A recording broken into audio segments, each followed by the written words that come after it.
Alors, le BTS d'analyse de biologie médicale s'adresse à des élèves qui ont un profil scientifique et qui sont attirés par le côté médical. Il va former des techniciens de laboratoire d'analyse médicale ou hospitalier ou laboratoire de recherche aussi, mais c'est surtout destiné à des élèves qui ont envie de faire notamment du diagnostic médical. Donc pour entrer dans cette formation, c'est sur dossier. Il s'adresse principalement au bac S et au bac STL option biotechnologie.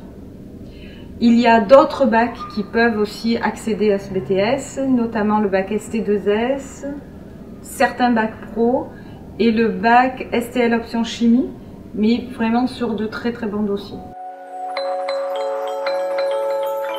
Alors, dans le BTS d'analyse de biologie médicale, il y a des matières, on va dire, professionnelles principales qui sont la microbiologie, la biochimie, de l'immunologie et aussi des matières qui n'existent pas dans les autres BTS, par exemple, qui sont l'hématologie, par exemple.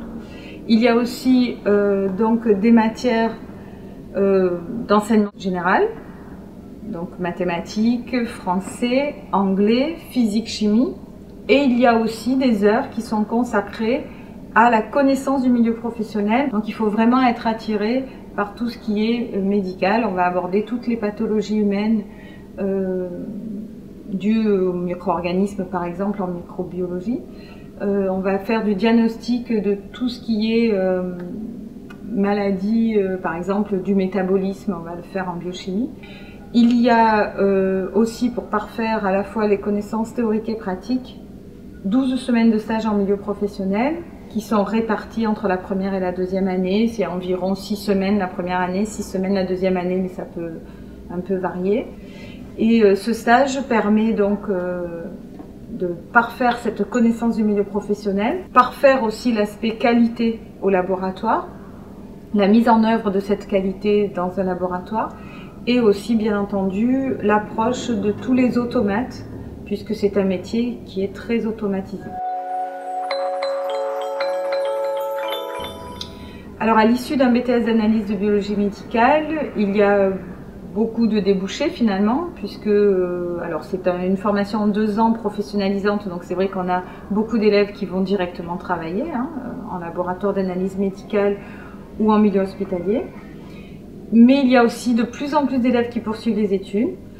On peut avoir une équivalence L2 donc pour rentrer directement en L3. Donc ça se fait sur dossier, mais pour un dossier correct, on va dire pour un bon dossier, c'est assez facile de rentrer en L3. Donc plusieurs licences sont possibles. Des licences dans le domaine de la biologie, mais aussi dans le domaine de la qualité, par exemple. Ensuite, certains de nos élèves vont en classe préparatoire pour entrer dans les grandes écoles après des BTS. Donc, ils ont accès aux concours particuliers.